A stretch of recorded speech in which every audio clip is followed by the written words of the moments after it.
Students, अनिमा classes में आपका स्वागत है। मैं आज आप लोगों को क्लास 11 मैथ का चैप्टर 6 परम्यूटेशंस एंड कॉम्बिनेशंस इस चैप्टर का एक्सरसाइज 6.2 को आज मैं आपको करवाऊंगी। ठीक है, इसमें हर एक क्वेश्चन को काफी अच्छे से पूरा डिटेल में समझाऊंगी, कैसे कैसे क्या स्टेप करके आप लोगों को हर एक क्वेश्चन को बनाना है। ठीक है, सबसे पहले आप इस चैप्टर का इंट्रोडक्शन जो वीडियो है पहले आप उसको देख लीजिए। ठीक है, उसके बाद फिर एनसीईआरटी क्वेश्चंस बनाइए, फिर मिसलेनियस क्वेश्चंस बनाइए। जो चैप्टर का एंड में जो मिसलेनियस क्वेश्चंस जो दिया हुआ है उसको बनाइए, क्योंकि मिसलेनियस से भी कई बार क्वेश्चंस पूछ लिए जाते हैं, तो इसलिए मिसलेनियस क्वेश्चंस को बनाइए। एंड देन उसके बाद आप इस चैप्टर का एमसीक्यू को देखिए। एमसीक्यू देखने के बाद फिर पीवाईक्यूज को बनाइए कि इससे पहले जो इस चैप्टर से क्या क्या क्वेश्चन पूछे गए हैं प्रीवियस ईयर में। ठीक है, ये सब करने से क्या होगा कि आपका जो आप चैप्टर वाइज ये सब करते रहिए। ठीक है, हर एक वीडियो जो है वो अनिमा क्लासेस से डाल चुका है, तो इसलिए आप सबसे पहले अनिमा क्लासेस को सब्सक्राइब कीजिए, तभी आपको हर एक वीडियो आसानी से मिल पाएगा। न कि सिर्फ मैथ का बल्कि इंग्लिश, साइंस, सोशल साइंस, हर एक सब्जेक्ट का आपको पूरा डिटेल में chapter wise lecture video, NCERT videos, NCERT questions, फिर क्या बोलते हैं एमसीक्यू, पीवाईक्यूज, हर एक क्वेश्चन अवेलेबल कराया गया है। तो आप इससे क्या होगा कि आप लोगों का जो एग्जाम का प्रिपरेशन है वो अच्छे से हो पाएगा। अनिमा क्लासेस की फुल गारंटी लेता है कि आप लोगों का प्रिपरेशन काफ़ी अच्छे से एग्जाम आते आते करा दे। बस आप लोगों को क्या करना है कि जो भी इंस्ट्रक्शन दिए गए हैं उसे बस आपको फॉलो करना है। ठीक है, तो इसलिए सबसे पहले आप चैनल को सब्सक्राइब कर लीजिए। ठीक है, चलिए वीडियो को आगे बढ़ाती हूँ। सबसे पहले आपको क्वेश्चन में बोला गया है कि इवेल्युएट, यानी कि यहाँ पे जो भी आपको क्वेश्चन दिया है उसको इवेल्युएट करना, यानी कि हल करना, सॉल्यूशन करना। पहला है 8 फैक्टोरियल। 8 फैक्टोरियल को कैसे हल करेंगे? सॉल्यूशन के साथ लिखिएगा, number factorial is the function that multiplies it by its natural number below it. The product of the first n natural numbers is n factorial, which is written as n factorial and is given by n factorial equal to n into n minus 1। ये आपका formula है। ठीक है, इसी formula में हर एक question बनेगा। Now the given expression is 8 factorial according to the definition of the factorial। 8 factorial कितना हो जाएगा? 8 into 8 minus 1, यानी कि 8 factorial क्या हो जाएगा? 8 into 7 factorial। Alright, this is further evaluate as 8 factorial, यानी कि 8 into 7 into 6 into 5 into 4 into 3 into 2 into 1। So 8 factorial कितना हो जाएगा? 4320 हो जाएगा। ठीक है, 40,320 हो जाएगा। Alright, therefore the value of 8 factorial is found to be 40,320। Alright, second question आपका है 4 फैक्टोरियल माइनस 3 फैक्टोरियल। इसका सॉल्यूशन होगा the product of the first n natural numbers is n factorial which is written as n factorial and given by n factorial equal to n into n minus 1 factorial formula। Now the given expression क्या दिया हुआ है आपका? 4 factorial minus 3 factorial according to the definition of the factorial क्या हो जाएगा? 4 factorial कितना हो जाएगा? 4 into 4 minus 1 इस फॉर्मूला पे, तो 4 factorial कितना हो जाएगा? 4 into 3 factorial। ऑलराइट, इस टाइप का आप पूरा डिटेल में अगर वर्ड्स के साथ लिखिएगा तो क्या होगा कि आपका एग्जामिनर जो है वो एक भी थोड़ा सा भी नंबर नहीं काट पाएगा, एक नंबर भी नहीं काटेगा। ठीक है, फुल एंड फुल देगा। This is further evaluated as 4 factorial, 4 into 3 into 2 into 1। so 4 factorial is कितना हो जाएगा? 24। Alright, now consider and evaluate 3 factorial according to the definition of the factorial. इस 3 फैक्टोरियल कितना हो जाएगा? 3 into 3 minus 1 फैक्टोरियल, यानी कि 3 फैक्टोरियल कितना हो जाएगा? 3 into 2 factorial. This is further evaluated as 3 factorial इस कितना हो जाएगा? 3 into 2 into 1। 3 फैक्टोरियल हो जाएगा आपका 6। ठीक है, देखो यहाँ पे 4 फैक्टोरियल 24 है यहाँ पे, और 3 फैक्टोरियल 6 है। Finally consider the expression 4 factorial minus 3 factorial and evaluate. अब इन लोग दोनों को माइनस करेंगे तो कितना होगा? 4 factorial minus 3 factorial equal to 24 माइनस 6। तो 4 फैक्टोरियल माइनस 3 फैक्टोरियल कितना हो जाएगा? 18 हो जाएगा। ऑलराइट, क्वेश्चन नंबर सेकंड में आपको बोला गया है कि is 4 factorial plus 3 factorial equal to 7 factorial. क्या 4 फैक्टोरियल और 3 फैक्टोरियल को 8 करने पर 7 फैक्टोरियल होगा? क्वेश्चन पूछा गया, ठीक है। तो इसका सॉल्यूशन आपको लिखिएगा given by n factorial equal to n into n minus 1 factorial formula.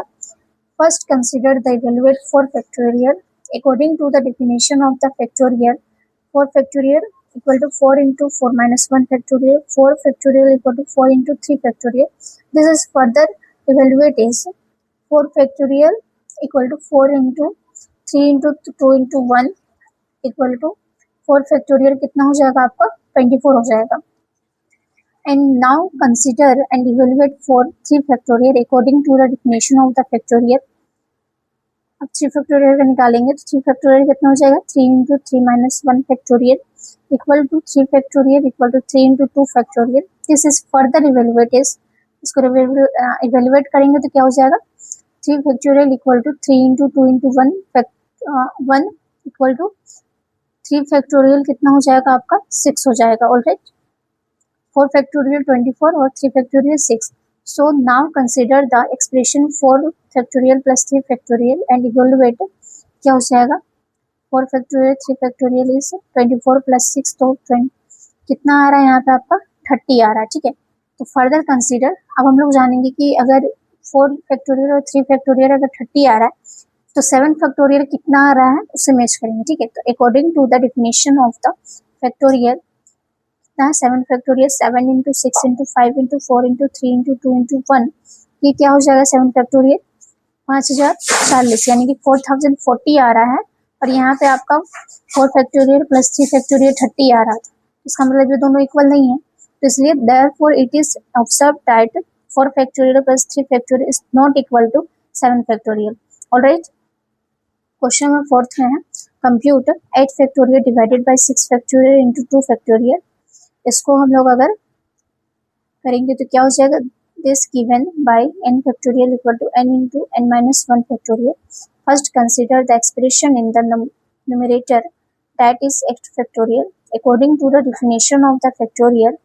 8 factorial क्या हो जाएगा 8 into 8 minus 1 factorial. तो 8 factorial कितना हो जाएगा 8 into 7 factorial हो जाएगा, ठीक है. दिस फर्दर इवेल्युएट इज इसको फिर से इवेल्युएट करेंगे तो क्या हो जाएगा 8 into 7 into 6 factorial. Now consider the expression in the denominator that is 6 factorial into 2 factorial. The expression can also be written in a way that is 6 factorial into 2 into 1. Consider the evaluate 8 factorial divided by 6 factorial into 2 factorial equal to 8 into 7 into 6 factorial divided by 6 factorial into 2 into 1 factorial. Alright, 8 factorial divided by अब क्या हो जाएगा 6 into 6 factorial into 2 factorial.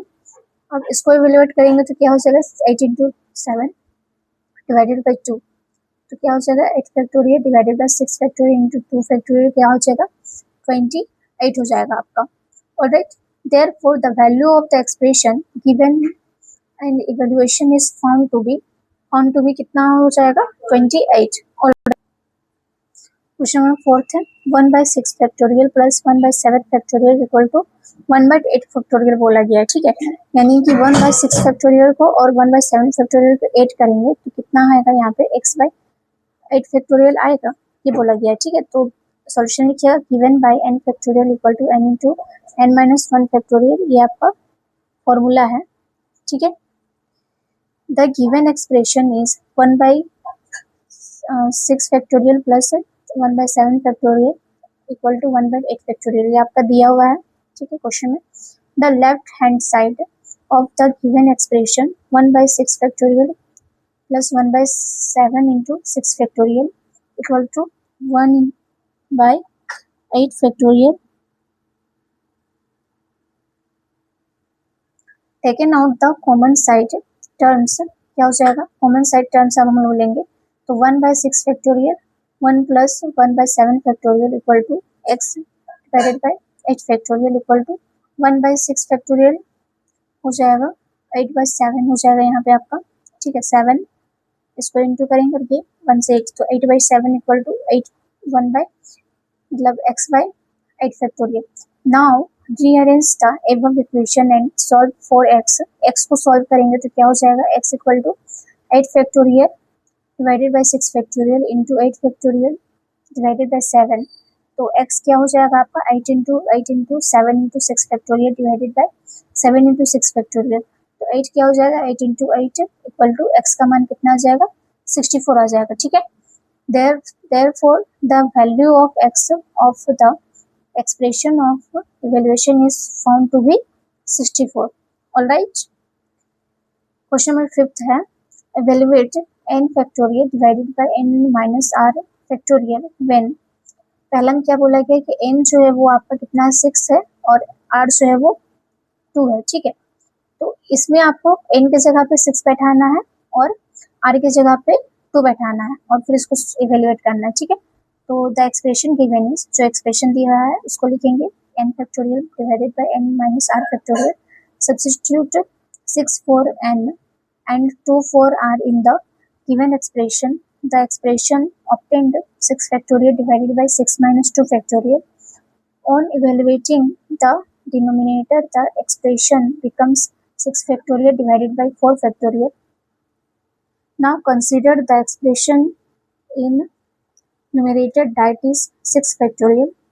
According to the definition of the factorial, क्या हो जाएगा 6 factorial, 6 into 6 minus 1 factorial, 6 factorial 6 into 5 factorial हो जाएगा यहाँ पे। तो 6 factorial कितना हो जाएगा, 6 into 5 into 4 factorial हो जाएगा। Further consider the expression 6 factorial divided by 4 factorial. 6 factorial divided by 4 factorial equal to 6 into 5 into 4 factorial हो जाएगा divided by 4 factorial. अब 6 फैक्टोरियल और 4 फैक्टोरियल कितना हो जाएगा आपका, 6/4 हो जाएगा। देखो ये और ये तो कट जाएगा, इसलिए 6/4 हो जाएगा। तो 6/4 6 फैक्टोरियल डिवाइडेड बाय 4 फैक्टोरियल कितना हो जाएगा आपके यहाँ पे 30 हो जाएगा। इन दोनों को मल्टीप्लाई करेंगे तो 30 आएगा। When n equal to 6 r equal to is found to be 30। Alright, second में क्या बोला गया कि अब n की जगह पे 9 रखना है और r की जगह पे 5 रखना है और फिर इसको इवेल्युएट करना। ठीक है, तो सॉल्यूशन में आप लिखिएगा the expression given in is n factorial divided bye n minus r factorial. Substitute 9 for n and 5 and r in the given expression. 9 factorial divided by 9 minus 5 factorial. On evaluating the denominator, the expression becomes 9 factorial divided by 4 factorial. Now consider the expression in the factorial. Numerator is 9. Numerator में 9 हम लोग देखेंगे, तो यहाँ पे numerator में जो 9 है उसको हम लोग सॉल्व करेंगे। ठीक है, तो according to the definition of the factorial के डेफिनेशन में करेंगे इन फॉर्मूला में। तो 9 factorial equal to 9 into 9 minus 1 factorial. 9 factorial equal to 9 into 8 factorial. 9 factorial equal to कितना हो जाएगा, 9 into 7 8 into 7 into 6 into 5 factorial हो जाएगा। ठीक है, further consider the expression 9 factorial divided by 4 factorial कितना हो जाएगा आपका कि 9 into 8 into 7 into 6 into 5 into 4 factorial divided by 4 factorial. ये और ये कट जाएगा तो क्या हो जाएगा 9 फैक्टोरियल एंड 4 फैक्टोरियल कितना हो जाएगा, जब इन लोग को मल्टीप्लाई करेंगे तो 9 फैक्टोरियल 4 फैक्टोरियल हो जाएगा आपका 15,120 यानी कि 15,120। Therefore the value of the expression n factorial divided by n minus r factorial when n equal to 9 equal to 5 r equal to 5 is found to be 15,120। Alright, यानी कि जब इस एक्सप्रेशन में जब 9 n की जगह पे 9 और r की जगह पे 5 बैठाने पर तो आपका कितना आंसर आ रहा है, इसमें 15,120 आ रहा है। ऑलराइट, तो आज मैं आप लोगों को इस एक्सरसाइज के हर एक क्वेश्चन को काफी डिटेल में पूरा स्टेप वाइज बताई कि आपको कैसे हर एक क्वेश्चन को बनाना है। ठीक है, तो आप हर एक क्वेश्चन को अच्छे से बनाइए और फिर इसको बार बार प्रैक्टिस कीजिए, क्योंकि मैथ्स का नाम ही है प्रैक्टिस। जब तक प्रैक्टिस नहीं कीजिएगा तब तक आपको कोई भी क्वेश्चन जो है वो आप उतनी स्पीड के साथ नहीं बना पाइएगा। ठीक है, और एग्जाम में क्या है कि टाइम लिमिट दिया हुआ है, तो आपको हर एक क्वेश्चन को अटेम्प्ट भी करना है और अच्छे से करना है। तो इसलिए जब तक बार बार प्रैक्टिस नहीं कीजिएगा तब तक आपका क्या है, आपका जो स्पीड है वो नहीं बढ़ेगा। ठीक है, बार बार प्रैक्टिस करने से क्या होगा कि आपका क्वेश्चन दिमाग में पूरा अच्छी तरह से बैठा हुआ रहेगा और आप फटाफट बनाइएगा। ठीक है, सबसे पहले चैनल को सब्सक्राइब कीजिए। ठीक है, ताकि आपको हर एक वीडियो आसानी से मिल पाए। आशा करती हूँ कि आपको वीडियो पसंद आया होगा। धन्यवाद।